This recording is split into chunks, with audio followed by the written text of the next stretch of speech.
Hello friends, welcome to my video.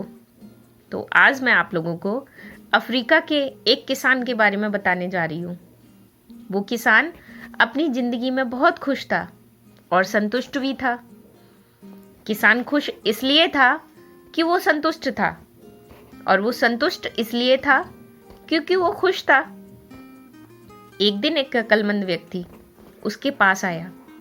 उसने किसान को हीरो के महत्व और उनसे जुड़ी ताकत के बारे में बताया। उसने किसान से कहा, अगर तुम्हारे पास अंगूठे जितना बड़ा हीरा हो तो तुम पूरा शहर खरीद सकते हो, और अगर तुम्हारे पास मुट्ठी जितना बड़ा हीरा हो तो तुम अपने लिए शायद पूरा देश ही खरीद लो।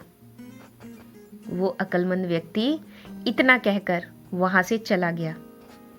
उस रात किसान सो नहीं सका। वो असंतुष्ट हो चुका था, इसलिए उसकी खुशी भी खत्म हो चुकी थी।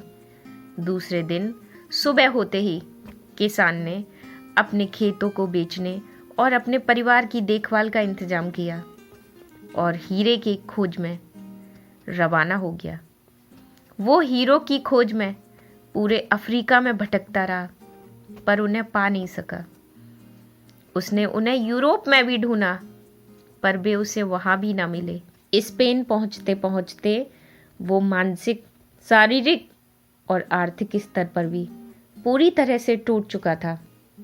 वो इतना मायूस हो चुका था कि उसने बार्सिलोना नदी में कूदकर अपनी जान दे दी। इधर जिस आदमी ने किसान के खेत खरीदे थे, वो एक दिन उन खेतों से होकर बहने वाले नाले में अपने ऊँटों को पानी पिला रहा था।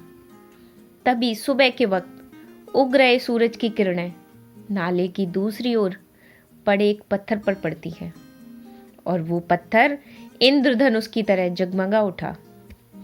ये सोचकर कि वो पत्थर उसकी बैठक में अच्छा दिखेगा, उसने उसे उठाकर अपनी बैठक में सजा दिया। उसी दिन दोपहर में किसान को हीरो के बारे में बताने वाला व्यक्ति खेतों के इस मालिक के पास आया। उसने उस जगमगाते हुए पत्थर को देखकर पूछा, क्या किसान भाई वापस लौट आए हैं? नए मालिक ने जवाब दिया, नहीं, लेकिन आपने ये सवाल क्यों पूछा?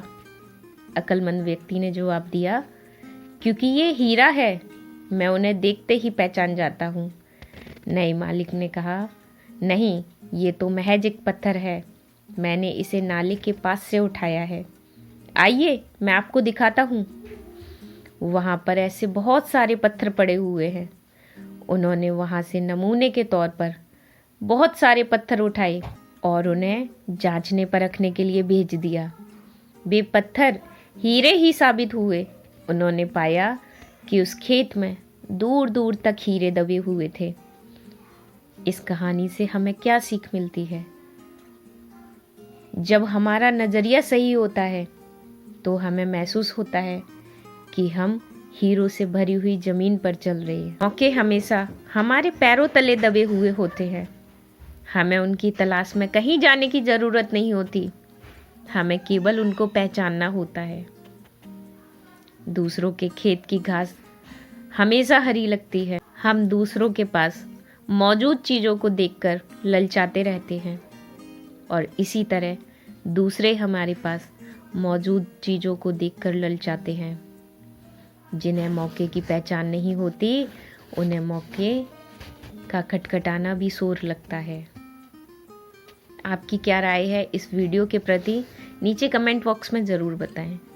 अगर वीडियो पसंद आए तो लाइक, शेयर, कमेंट करें, और ऐसी ही मोटिवेशनल वीडियोस के लिए हमारा चैनल सब्सक्राइब करें।